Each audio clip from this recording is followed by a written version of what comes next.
എല്ലാവർക്കും നമസ്കാരം. ഇന്ന് ഞാൻ ഇവിടെ ഉണ്ടാക്കാൻ പോകുന്നത് ഷെസ്വാൻ സോസ് ആണ്. നമുക്കറിയാം, ഇപ്പം ഷെസ്വാൻ നൂഡിൽസ് അല്ലെങ്കിൽ ഷെസ്വാൻ റൈസ് എന്ന് പറഞ്ഞിട്ട് ഒരുപാട് ഫുഡ് ഐറ്റംസ് പുതിയതായിട്ടൊക്കെ വരുന്നുണ്ട്. അപ്പോൾ അതിലെല്ലാം നമുക്ക് ഷെസ്വാൻ സോസ് അത്യാവശ്യമാണ്. അപ്പോൾ ഈ സോസ് നമുക്ക് വീട്ടിൽ തന്നെ ഈസി ആയിട്ട് ഉണ്ടാക്കിയെടുക്കാൻ പറ്റും. അപ്പോൾ എങ്ങനെയാണെന്നാണ് ഞാൻ ഇന്ന് കാണിക്കാൻ പോകുന്നത്. ഷെസ്വാൻ സോസ് ഉണ്ടാക്കാനായിട്ട് നമുക്ക് ഫസ്റ്റ് വേണ്ടത് വറ്റൽമുളകാണ്. കണ്ടോ, റെഡ് ചില്ലീസ് ഏതായാലും കുഴപ്പമൊന്നുമില്ല. അപ്പം എരി കുറവുള്ളതാണ് സാധാരണ ഉപയോഗിക്കുന്നത്. എരി കൂടുതലുള്ളതും എടുക്കാം. നിങ്ങൾക്ക് എരി ഇഷ്ടമാണെന്നുണ്ടെങ്കിൽ ആ വറ്റൽമുളക് വേണമെങ്കിലും എടുക്കാം. അത് എരി കുറയ്ക്കണം എന്നുണ്ടെങ്കിൽ ആ മുളക് പൊട്ടിച്ച് അതിൻ്റെ സീഡ്സ് കളഞ്ഞിട്ട് വേണമെങ്കിലും എടുക്കാം. ഇതിനകത്ത് ഈ സീഡ്സ് നമുക്ക് റിമൂവ് ചെയ്തിട്ട് ഇതിൻ്റെ ഈ പുറമേ ഉള്ള ആ തോട് മാത്രമായിട്ട് വേണമെങ്കിലും നമുക്ക് എടുക്കാം. ഞാനിവിടെ അങ്ങനെ സീഡ്സ് കളയുന്നില്ല. അധികം എരിയുള്ള ഒരു വറ്റൽമുളകല്ല, വേറെ സൈസ് ഉണ്ടല്ലോ, അതിനാണ് കൂടുതലും എരി. ഇതിന് കുറച്ച് കുറവാണ്. അപ്പോൾ ഇത് ഞാൻ ഫുള്ളായിട്ട് സീഡ്സ് ഒന്നും കളയാതെ തന്നെയാണ് ഇടാൻ പോകുന്നത്. ഞാൻ ഇന്നിവിടെ 20 വറ്റൽമുളകിൻ്റെ സോസാണ് ഉണ്ടാക്കാൻ പോകുന്നത്. ഫസ്റ്റ് അപ്പോൾ ഈ വറ്റൽമുളക് നമ്മൾ നല്ല തിളച്ച വെള്ളത്തിൽ 20 മിനിറ്റോളം മുക്കിയിടണം. അത് ഞാൻ മറ്റൊരു പാത്രത്തിലേക്ക് മാറ്റി ഞാൻ തിളപ്പിച്ച് വെച്ചിരിക്കുന്ന വെള്ളം ഇതിലേക്ക് ഒഴിച്ചു കൊടുക്കാൻ പോവാണ്. ഒന്നെങ്കിൽ നിങ്ങൾക്ക് ഈ രീതിയിൽ ചെയ്യാം, അല്ലെന്നുണ്ടെങ്കിൽ കുക്കറിലും ഇത് ചെയ്യാൻ പറ്റും. നോർമൽ വാട്ടറിൽ കുക്കറിലിട്ട് ഒരു വിസിൽ വരുത്തുക. ഒന്ന് വന്ന് കഴിയുമ്പോൾ നമ്മൾ സ്റ്റൗ ഓഫ് ചെയ്യുക. അതിനുശേഷം 5 മിനിറ്റ് അങ്ങനെ വെച്ചിരിക്കുക. അതിനുശേഷം ആ വറ്റൽമുളക് എടുത്ത് നമുക്ക് സോസിനായിട്ട് ഉപയോഗിക്കാം. ഫസ്റ്റ് അപ്പോൾ നമ്മൾ വറ്റൽമുളക് സോക്ക് ചെയ്തിട്ടൊക്കെയാണ് ചൂടുവെള്ളത്തിൽ 20 മിനിറ്റ് സോക്ക് ചെയ്തിട്ടു. ഇനി നമുക്ക് എന്തൊക്കെയാ ബാക്കി ഇൻഗ്രീഡിയൻസ് എന്ന് നോക്കാം. ഫസ്റ്റ് നമുക്ക് വേണ്ടത് വെളുത്തുള്ളിയാണ്. വെളുത്തുള്ളി നമുക്ക് 1/2 കപ്പ് വെളുത്തുള്ളിയോളം വേണം. പിന്നെ വേണ്ടത് ഇഞ്ചിയാണ്. 3 ടേബിൾ സ്പൂൺ ഇഞ്ചി വേണം. അടുത്തത് വിനാഗിരിയാണ്. വിനാഗിരി 2 ടേബിൾ സ്പൂൺ.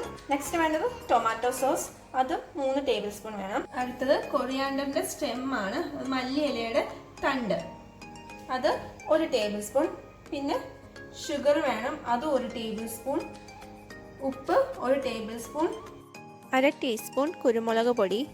1 പീസ് കറുവപ്പട്ട, ഒറ്റൊരു പീസ് മതി. പൗഡർ ഉണ്ടെങ്കിൽ അത് യൂസ് ചെയ്യുക. ഇത് പൗഡർ ഇല്ലെന്നുണ്ടെങ്കിൽ നിങ്ങൾ പീസായിട്ട് തന്നെ എടുക്കുക.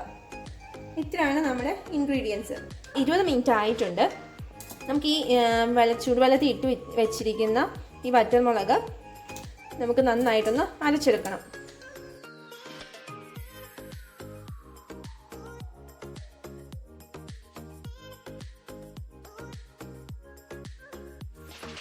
ചൂടുവെള്ളത്തിൽ ഇട്ട് വെച്ചിരിക്കുന്ന വറ്റൽമുളക് നമ്മളെല്ലാം മിക്സിയുടെ ജാറിലോട്ട് മാറ്റിയിട്ടുണ്ട്. അതിനോടൊപ്പം നമ്മുടെ വെളുത്തുള്ളിയും ഇഞ്ചിയും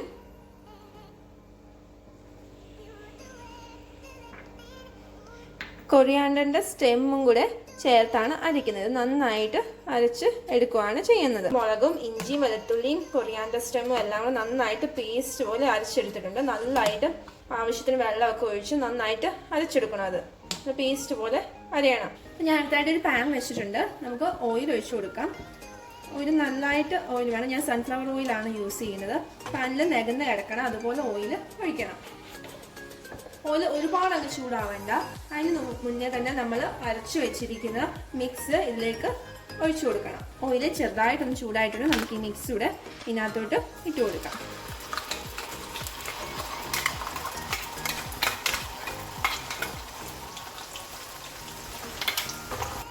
നമ്മുടെ മിക്സ് ഫുള്ള് നമ്മൾ പാനിലേക്ക് ഒഴിച്ചു കൊടുത്തിട്ടുണ്ട്. നന്നായിട്ട് മിക്സ് ചെയ്യാം. നമുക്ക് ഈ സോസ് എളുപ്പത്തിൽ തന്നെ ഉണ്ടാക്കിയെടുക്കാൻ പറ്റും. അപ്പം നന്നായിട്ടൊന്ന് തിളയ്ക്കണം. തിളച്ച് കഴിയുമ്പോൾ ബാക്കി ഇൻഗ്രീഡിയൻസ് നമുക്ക് ഇട്ട് കൊടുക്കാം. നന്നായിട്ട് ബബിൾസ് വന്നതിന് ശേഷം നമുക്ക് ബാക്കി ഇൻഗ്രീഡിയൻസ് ഇട്ട് കൊടുത്താൽ മതി. ഷെസ്വാൻ സോസും ചട്നിയും തമ്മിൽ വലിയ വ്യത്യാസങ്ങളൊന്നുമില്ല. ഫസ്റ്റ് മുളക് നമ്മൾ 20 മിനിറ്റ് രണ്ടിനും സോക്ക് ചെയ്തിടുന്നുണ്ട് ചൂടുവെള്ളത്തിൽ തന്നെ. അതിനുശേഷം നമ്മൾ ചട്നിക്കാണെന്നുണ്ടെങ്കിൽ ഇതുപോലെ നല്ലതായിട്ട് പേസ്റ്റായിട്ട് മുളക് അരച്ചെടുക്കേണ്ട ആവശ്യമില്ല. സോസിന് നമ്മൾ മുളകും ഇഞ്ചിയും വെളുത്തുള്ളിയും കൊറിയാണ്ടർ സ്റ്റെമ്മും എല്ലാം കൂടെ നന്നായിട്ട് അരച്ച് പേസ്റ്റ് പോലെ എടുക്കുകയാണ് ചെയ്യുന്നത്. ചട്നിക്കാണെങ്കിൽ അങ്ങനെ എടുക്കേണ്ട ആവശ്യമില്ല. മുളക് മാത്രം ഒന്ന് അരച്ചെടുക്കുക. അതും ഇതുപോലെ പേസ്റ്റ് പോലെ ഒന്നും ആവണ്ട. അതിൻ്റെ സീഡ്സൊക്കെ കാണുന്ന രീതിയിൽ തന്നെ അങ്ങനെ അരച്ചെടുത്താൽ മതി. പിന്നെ ഇഞ്ചിയും വെളുത്തുള്ളിയും ഒക്കെ ആണെങ്കിൽ വഴറ്റിയെടുക്കുകയാണ് ചെയ്യുന്നത്. ഇതുപോലെ പേസ്റ്റ് ആക്കേണ്ട ആവശ്യമില്ല. അങ്ങനെയൊക്കെ ചെറിയ വ്യത്യാസങ്ങളേ ഉള്ളൂ രണ്ടും തമ്മിൽ. ഇപ്പം നന്നായിട്ടൊന്ന് തിളച്ചിട്ടുണ്ട്. ബബിൾസൊക്കെ നന്നായിട്ട് വന്നു. ചെറുതായിട്ടൊക്കെ എണ്ണ സൈഡിൽ തെളിയുന്നുണ്ട്. ആ ഒരു പരുവാകുമ്പോൾ നമുക്ക് ബാക്കി ഇൻഗ്രീഡിയൻസ് ഓരോന്നായിട്ട് നമുക്ക് ആഡ് ചെയ്ത് കൊടുക്കാം. ഫസ്റ്റ് ഇട്ട് കൊടുക്കുന്നത് കറുവപ്പട്ടയാണ്. എനിക്ക് പൊടി ഇല്ലാത്തതുകൊണ്ടാണ് ഞാൻ തടി അതുപോലെ ഇട്ട് കൊടുക്കുന്നത്. ലാസ്റ്റ് അത് റിമൂവ് ചെയ്ത് കളഞ്ഞാലും മതി. ലാസ്റ്റ് അതങ്ങ് എടുത്ത് കളഞ്ഞാൽ മതി. ബാക്കി നമുക്ക് ഷുഗർ, 1 ടേബിൾ സ്പൂൺ ഷുഗറാണ് ഞാൻ എടുത്തേക്കുന്നത്. അത് ആഡ് ചെയ്ത് കൊടുക്കാം. ദെൻ സോൾട്ട് 1 ടേബിൾ സ്പൂണാണ്. ബ്ലാക്ക് പെപ്പർ, കുരുമുളക് പൊടി 1/2 ടീസ്പൂണാണ്. അതും കൂടെ ആഡ് ചെയ്ത് കൊടുത്തേക്കാം. നന്നായിട്ട് മിക്സ് ചെയ്ത് കൊടുക്കണം. അതിനുശേഷം സോസ്, ടൊമാറ്റോ സോസ് എടുത്ത് വെച്ചിട്ടുണ്ട്. അത് 3 ടേബിൾ സ്പൂണാണ്. അതും കൂടെ നമുക്ക് ഇതിനകത്തോട്ട് ആഡ് ചെയ്ത് കൊടുക്കാം.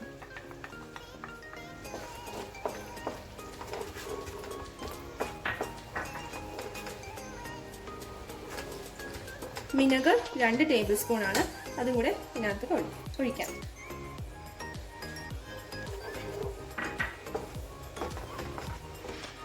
നമ്മുടെ ബാക്കി ഇൻഗ്രീഡിയൻസ് എല്ലാം ആഡ് ചെയ്തിട്ടുണ്ട്. നമുക്കിനി 1 കപ്പ് വെള്ളം കൂടെ ഒഴിച്ചു കൊടുക്കാം. വെള്ളം വേണോ നമുക്കൊന്ന് മിക്സ് ചെയ്ത് നോക്കാം. 1/2 കപ്പ് വെള്ളം കൂടെ ചേർത്ത് കൊടുക്കുകയാണ്. നന്നായിട്ട് മിക്സ് ചെയ്ത് ഹൈ ഫ്ലെയിമിൽ വെക്കാൻ. ഇൻഗ്രീഡിയൻസ് കാണിച്ചപ്പോൾ ഒരെണ്ണം കാണിക്കാൻ വിട്ടു പോയതാണ്. ലാസ്റ്റ് നമ്മൾ കോൺഫ്ലവർ പൗഡർ വെള്ളത്തിൽ മിക്സ് ചെയ്ത് തിക്നറായിട്ട് നമ്മൾ സോസിൽ ആഡ് ചെയ്യുന്നുണ്ട്. അപ്പം നമുക്ക് അതും കൂടെ മിക്സ് ചെയ്ത് എടുക്കാം.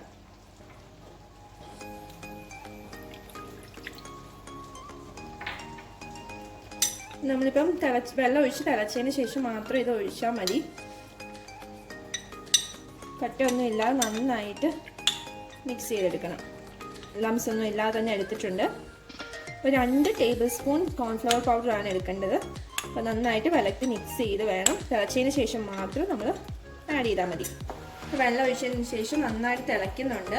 അപ്പോൾ നമുക്ക് ഈ കോൺഫ്ലവർ കലക്കി വെച്ചിരിക്കുന്നതൂടെ നമുക്ക് ഒഴിച്ചു കൊടുക്കാം.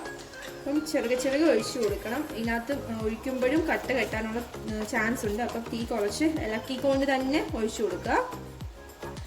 കുറേശ്ശെ ഒഴിച്ചു കൊടുത്താൽ മതി. നന്നായിട്ട് ഇളക്കി കൊടുക്കുകയും വേണം.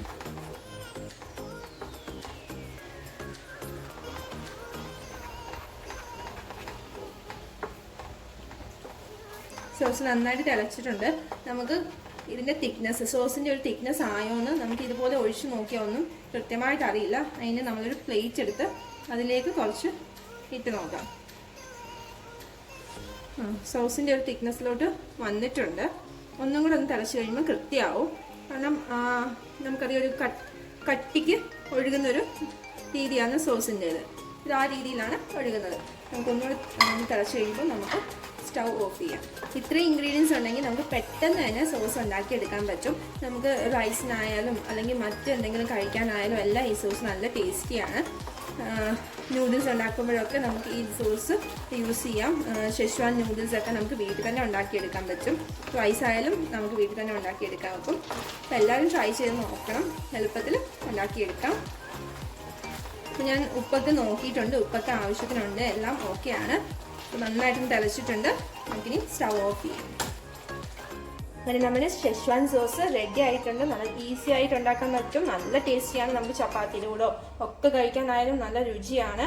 നമ്മൾ 20 വറ്റൽമുളക് മാത്രമാണ് എടുത്തത്, അല്ലെങ്കിൽ റെഡ് ചില്ലി മാത്രമാണ് എടുത്തത്. അതുകൊണ്ട് എത്രമാത്രം സോസ് നമ്മൾ ഉണ്ടാക്കാൻ പറ്റുമെന്ന് കണ്ടില്ലേ.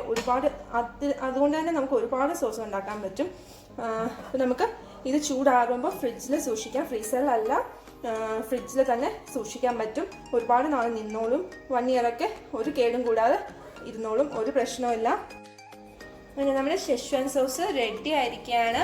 നമുക്ക് എളുപ്പത്തിൽ ഉണ്ടാക്കിയെടുക്കാം. ഒരുപാട് ഇൻഗ്രീഡിയൻസ് ഒന്നും ഇല്ല, കുറച്ച് മാത്രമേ ഉള്ളൂ. ഈ വീഡിയോ ഇഷ്ടപ്പെട്ടിട്ടുണ്ടെങ്കിൽ ലൈക്ക് ചെയ്യാനും ഷെയർ ചെയ്യാനും സബ്സ്ക്രൈബ് ചെയ്യാനൊന്നും മറക്കരുത്. അപ്പോൾ നിങ്ങളുടെ സപ്പോർട്ട് ഉണ്ടെങ്കിൽ മാത്രമേ എനിക്ക് മുന്നോട്ട് പോകാനൊക്കത്തുള്ളൂ. അടുത്ത വീഡിയോ ആയിട്ട് അടുത്ത ദിവസം കാണാം. അതുവരേക്കും ബൈ.